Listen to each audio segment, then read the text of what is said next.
morning, everybody. First off, this lovely man sitting beside me is Sam. Sam's part of our family and has been for about 10 years now. And I've got to say, he has the most amazing story. But this was a story that I really felt was going to just be raw and honest, and I wanted to tell. And I wanted to tell for a number of reasons. I wanted to tell because I think there is still a lot of people out there that don't understand what goes on when someone is transitioning, the depth of it, the emotions that go with it. And also I feel that there would be quite a lot of parents out there that maybe have children that are thinking of transitioning or have transitioned, that this, even if you took away one little tip from it, from a different perspective, from the one that it's happening to, that I think that then it will give us more of an insight into what goes on and the emotions that happen. One of my biggest questions was, how long have you felt like this? Like when did you start and feel that you were in the wrong body? So I think I first came out as gay when I was presenting as female in grade 12. And, that was great. That was awesome. And that felt right. But I also still didn't feel right in my own body.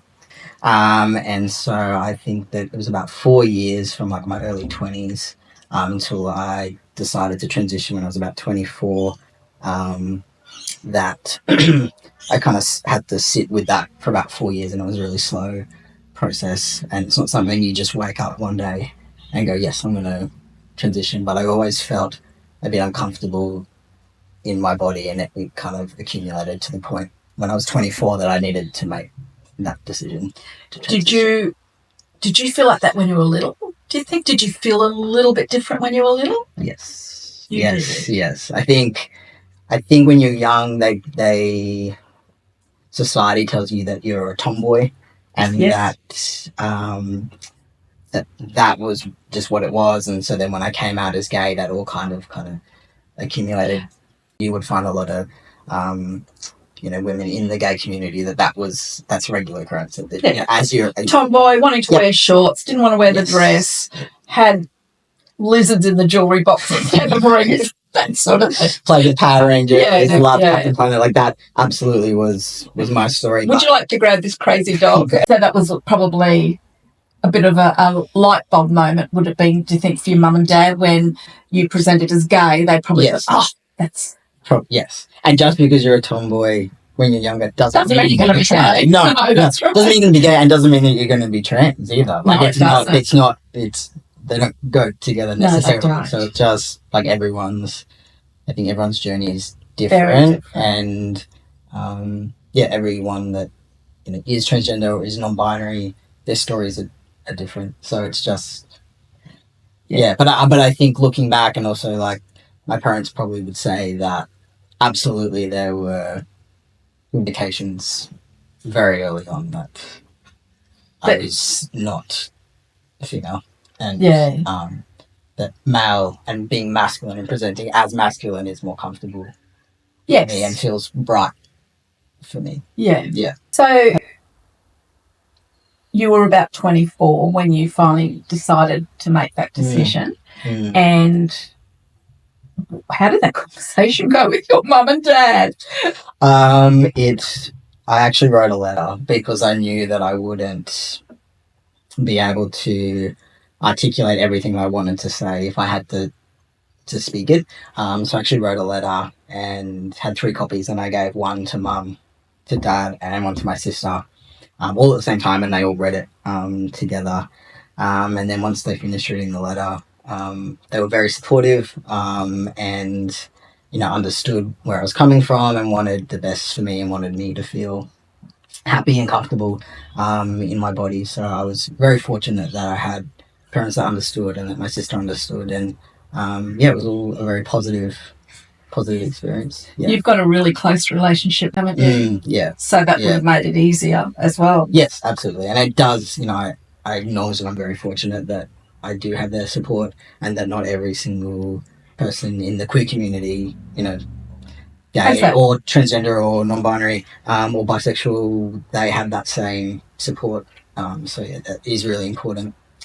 So you are the partner of my daughter, my youngest baby that doesn't ever leave home. We say, even though you guys got your own house, all that sort of stuff. Yeah.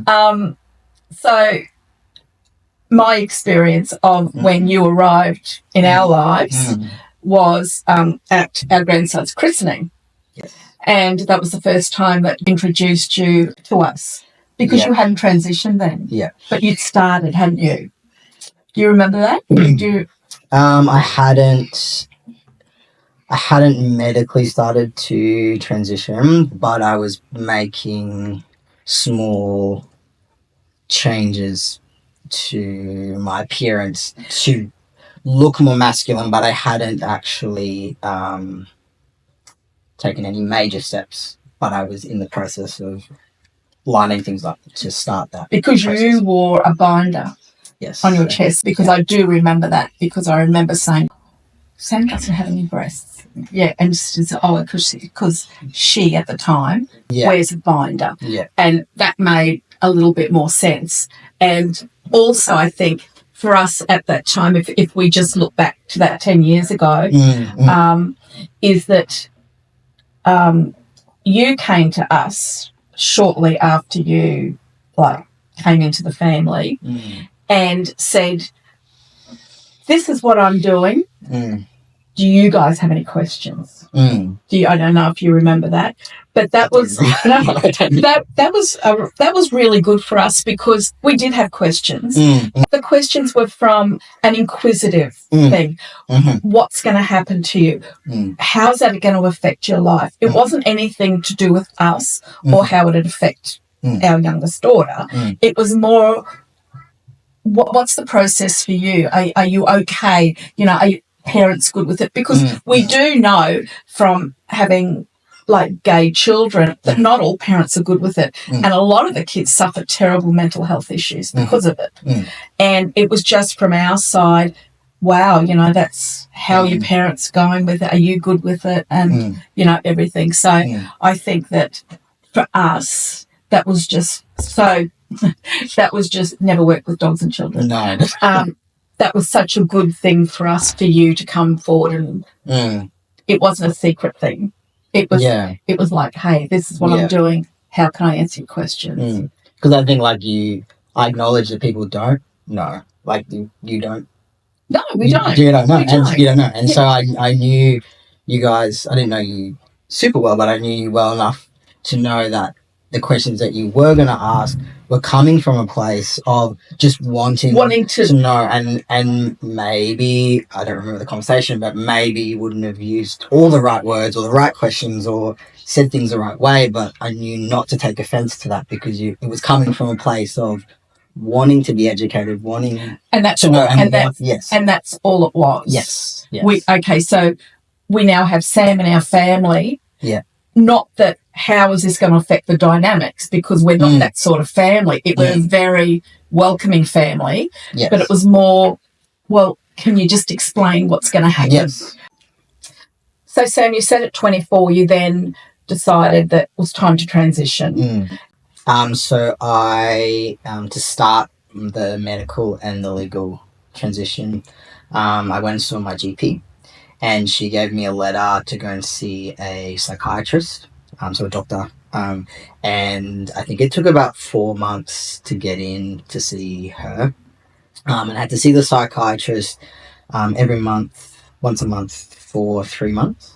And then she would give me a letter that then would, I can't remember what the letter actually said, but it was a letter that allowed me then to kind of start down the avenue of surgery and also hormones if I decided to do that.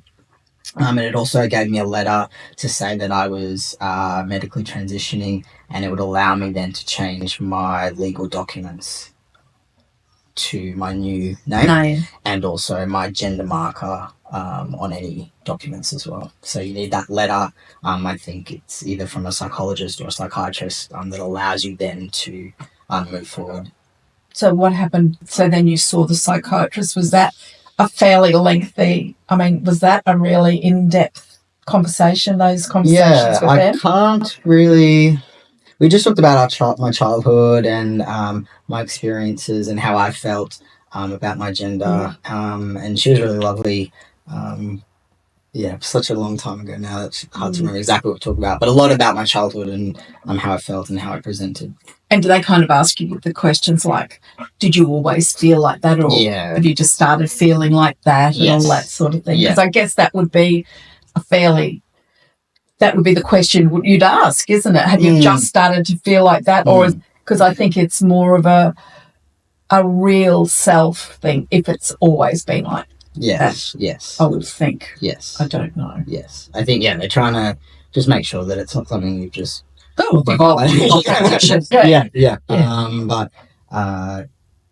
think it's a minimum requirement of 3 sessions, but it could have been longer if she needed to gather more information. Yeah.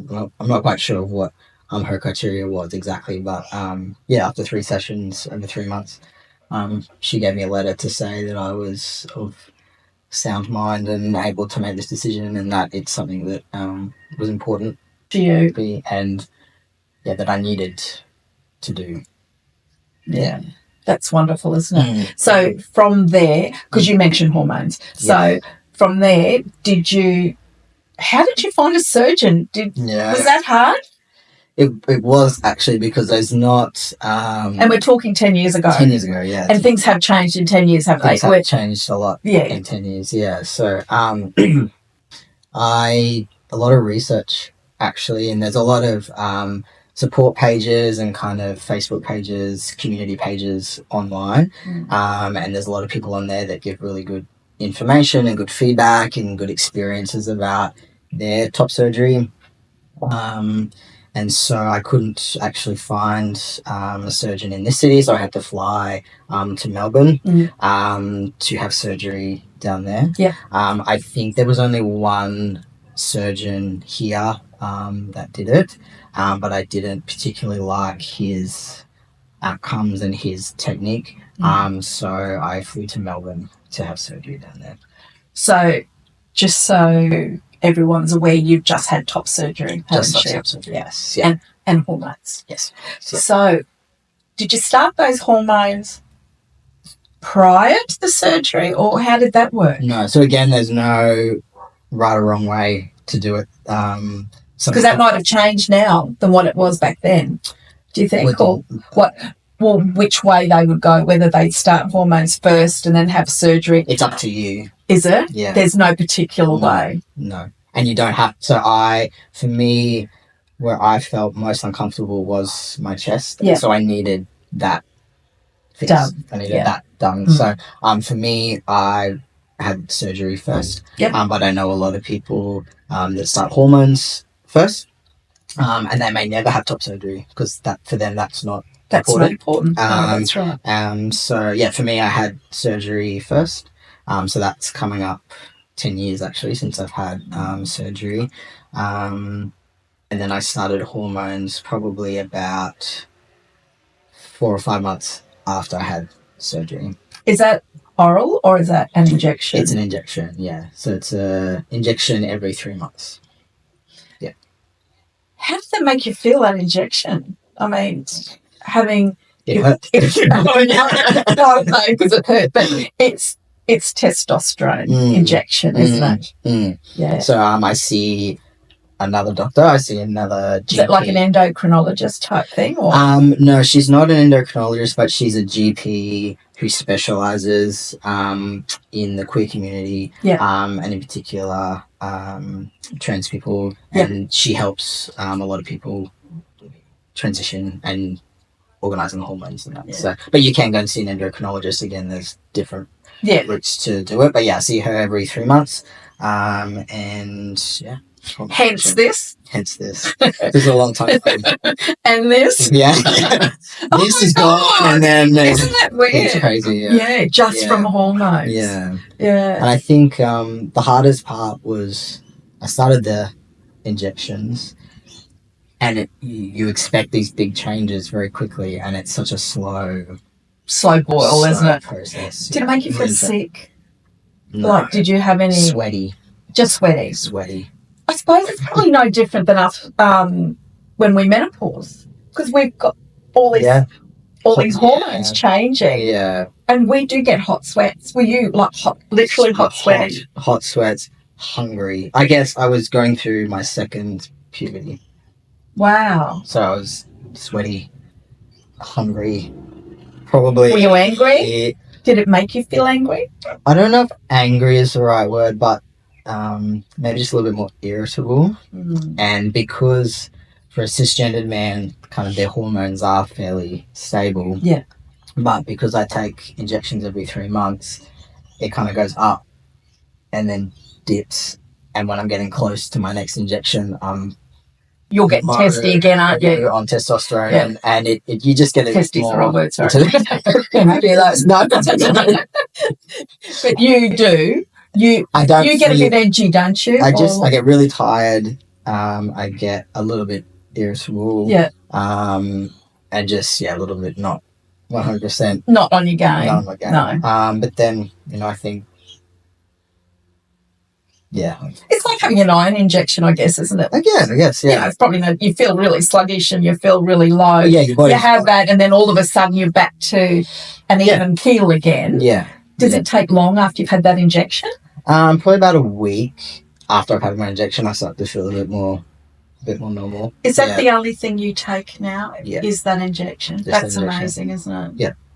So it's the same injection that men who maybe have had their prostate removed, or cisgendered men that, for whatever reason, don't have enough testosterone. It's exactly the same medication. So what do you reckon would happen if you stopped taking that, if you stopped getting that injection? Would you lose all your facial hair and everything again? Before you start hormones, you have an informed consent document that the doctor gives you, and it pretty much outlines what's going to happen to you, the side effects, good and bad. And so there are some changes that are irreversible, so that you need to be aware that if you do stop hormones, there's some things that won't change back to what they were pre-transition. So my facial hair will stay. Is that right?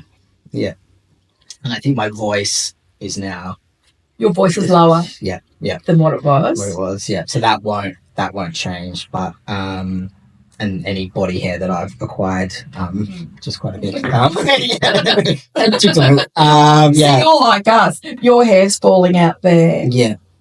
And you've grown it here. Yeah. Whereas what happens with us, ours falls out everywhere. We grow it here, across here. Yeah. It's really weird, isn't it? Yeah. So when you woke up from your surgery, when you first opened your eyes, because as you said, you went to Melbourne and your mum went with you. Yeah, my sister actually. Yeah. Oh, your sister or your mum? Both. Both went. Yeah. What were your first thoughts when you opened your eyes and you knew that there was no more binder, like that freedom of it's done?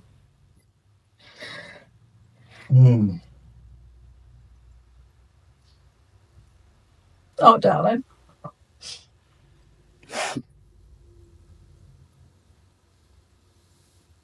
Oh, sorry. Oh, that's okay.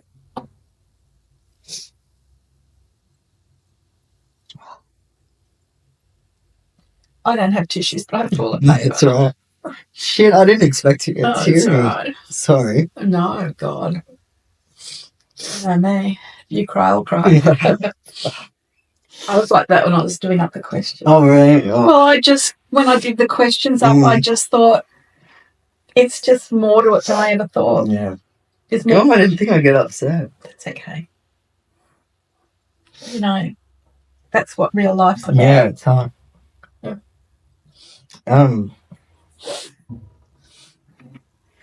Yeah. It was actually pretty... Relief, yeah. I think, I had to wear like a medical binder just to kind of... Oh, God, not that one. But I think it really sunk in when I went back. I think it was maybe 4 days or maybe a week after. Did you stay in Melbourne? Yeah, so you had to stay in I had to stay in Melbourne 2 weeks to recover.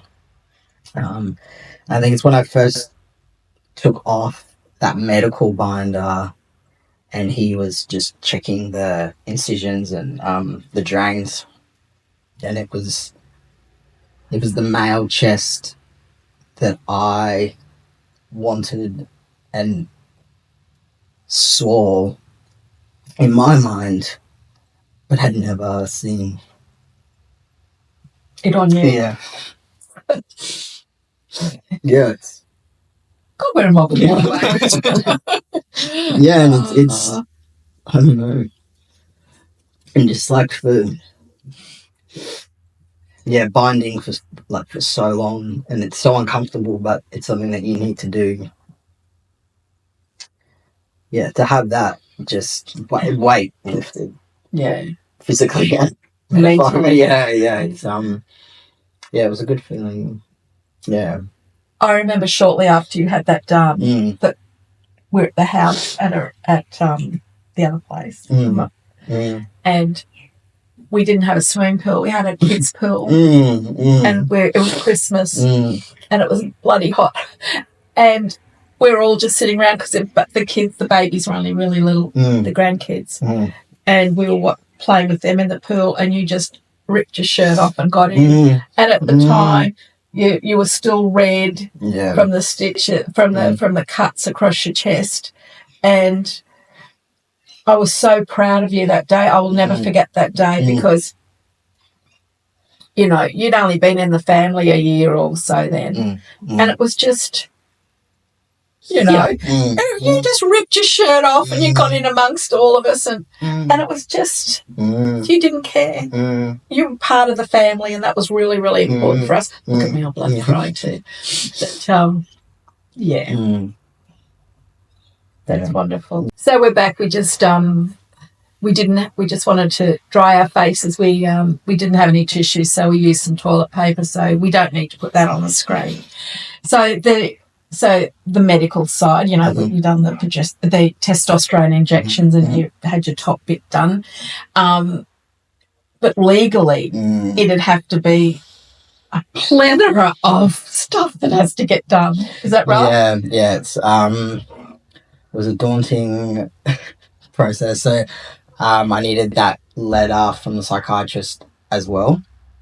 Did you do this you can only do it afterwards, or did you start it before you had your surgery? I started before I had my surgery. So, that letter really is the starting point. So I needed that letter for surgery, but I also needed that letter to say that I was medically transitioning and that I needed to change my gender marker from female to male. So that letter allowed me to do a name change for my birth certificate.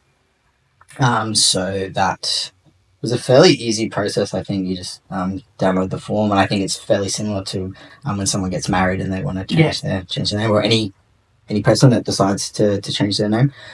So I did that, and once I got my new birth certificate, I was able to get a new driver's license. Did you get a crappy picture on your driver's license? Do you still look feminine on that? Yes. Yeah, I thought you might. Because when I look at you, when I first met you to now, your facial features have changed. Yeah. More masculine. Yeah. Because I hadn't done anything at that point. No. So, I got my new driver's license. And once I got my new driver's license, then that allows you to then change everything. And it'd be a long process though, wouldn't it? The worst. Yeah. Because you think, oh God, I haven't done this. Oh, I haven't done that. Yeah. Or another letter arrives in the mail and you're like, oh I've got to do that one. Yeah. So it was lots of phone calls, lots of emails, lots of going into... Yeah, and having to give lots of information. Yeah, and I would say quite a few awkward conversations and having to... How did that go? Was that all right with most people? You know what? I can't remember any bad interactions that I had. I do actually remember the lady who did my car insurance. She because I was under 25 and now as a male driver, they actually incur a higher rate. Bugger. So she said, this is ridiculous because you've been with us for how many years? I'm going to waive that increase. So that was really decent. Yeah. So yeah, I don't remember any bad interactions, but it is an awkward conversation that you have to have multiple times. But yeah, everyone was very good, but it's just so much that you need to change that you don't think about, that you've got all this stuff in your name that you then have to go through and change. Did you discuss with your parents your new name? Or did you get them, you say, look, these are the names that I've picked. Is there anything in here that you really like? Or had you already decided the name that you wanted? I had already decided on the name Sam. So you like the name Sam? Yeah. Yeah. Did you do a second name? I've got two middle names. Yes. One of them is kind of a very similar male version of your other name. Middle name. Yeah. And then my second middle name is a name that Mum and Dad had told me that they would have used if I was born male. Yeah. So I chose my first name, and then my two middle names are kind of special like that. So.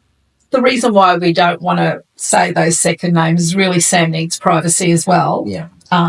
And that's his choice, that there's some things that he just doesn't want to, do on my video, and I get it, I think that's admirable. I'm happy for anything that you're happy to talk about. So, that's really decent. So I do remember that when you did go to Melbourne, you, before you left, you told your work colleagues, didn't you? And you work in a very big place. Yeah, and have been there for a long time. Yeah, so I had already been, I don't know how long I'd been there, working there, maybe 8 years already. So I went and saw my direct supervisors and told them that I wanted to transition and also change my name. And they were very supportive. They helped me kind of change my name in our computer system. And because can I say that you are a scientist?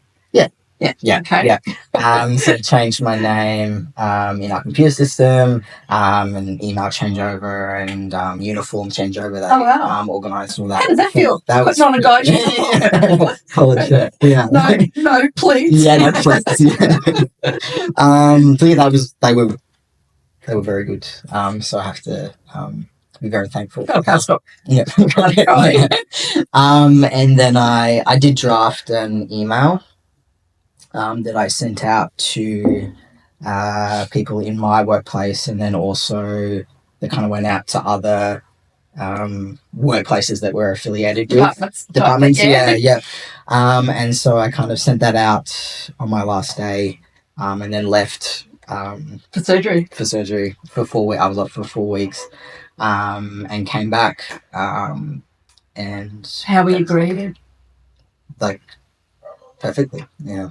Sam, they call you Sam? Or I know that I kept getting mixed up, and I would say her and she. Yeah. It takes ages to get your head around. Now I don't. Yes. But it took a while, and I guess that they probably felt the same way. Absolutely. People, they don't mean any harm by it. It's just it's a habit, isn't it? Yeah, and I think you have to realise that the intent that people are doing it. And there's no malice there. There's no malice. There was no, they weren't trying to upset me. They weren't trying to misgender me. It's just, they've known me for 8 years. So. Yeah. And I guess I didn't particularly look much different when I came back after surgery. You didn't. You probably wouldn't look any different because you're already wearing a binder at work, weren't you? Yeah, so I didn't really look too dissimilar to what I did previously. So but everyone really tried to use the right pronouns, the right name. When you came into the family, and you just started your transition, like how did that conversation go with our youngest daughter when you first met, like that you were this is what you wanted to do, because you're still female? Yeah, so when we met, I was still presenting as female, and I guess we became friends first before we started dating. Because you met at work, didn't you? Yeah. And I guess as we became closer as friends, and then I started developing feelings for her, I was pretty open and honest about what I'd already kind of started the ball rolling and getting my transition going. And I guess I was open to what I was going to be doing and going to become. Yes. And she was nothing but supportive, and I don't think I could have done it without her support. No. And we just said that we would just take each day as it came, and if anything changed for either of us, that we would kind of cross that bridge when we came to it. But I think just being open and honest at the start was really important, and it wasn't a surprise to her that was where I was heading. So, yeah. Gee, you've learned a lot. Yeah. And you've learned a lot about yourself, haven't you? Like how strong you are. That's terribly strong what you've done. Most people live their lives wanting to have a different life, and they never do it. Yours was a big change. That's something I need. Like I had. There was no choice. Like I had to. Okay, so let me ask you this very personal question: what if you couldn't? What would you have done? I definitely would have been more unhappy. So you just would have led a very unhappy life. Yeah. And I guess fortunate enough that I could. And there's some people that can't. Yeah. No, there isn't. Yeah. Because you went through a private system, didn't you? Correct. Yeah. And as you said, the private system does take a long time. Yes. But the public system takes longer. Yeah. So it can be dragged out for years and years and years. Yeah. For people to get the help that they need.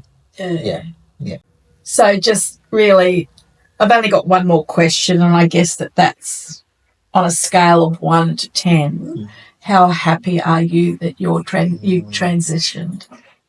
10. Yeah. 11. 10, 11. What's more than 10? Yeah, that's amazing, isn't it? Yeah. So absolutely, something that I needed to do, and very happy that I took the steps to the decision to transition. And I would love to think that there's parents out there that might listen to this and might understand the process, and not saying that it's right for everyone. But I think if it's a conversation that's on the table, that this may be of benefit to hear another side of the story of how you felt and how wonderful you feel now. Because I guess as I said in my last video, we have one life, and we've all only been here. This is our first time on the planet as well. And we're all feeling our way as we go. And for you to come out that other end and feel complete and feel really true to yourself is just, it's a gift, because not all of us do that. We get to the end and we have so many regrets. So you will obviously, hopefully, get to the end of your life and think, I have no regrets what I did. It was a hard decision. It was a hard decision. Yeah. But look how wonderful it's turned out for you. And you have got such a good support group, which has been so good. And I think that's what makes it harder for other people that might not have that support group. And even me putting the questions together was really hard, because I just couldn't get over what a big journey it's been, I knew it was a big journey, but when you actually put it all on paper and you have it there, because we have not had this conversation. No. Have we? No. Not in this depth. No. You and I have had a conversation because we do get on really well. Yeah. But we've not had it in this depth. No. So even asking the questions, which I knew some of the answers to, there were still some things there that I didn't know. So, yeah, look, just an amazing ride. And I really, really appreciate the fact that you've even done this with me. So, yeah, thank you very much. It's okay.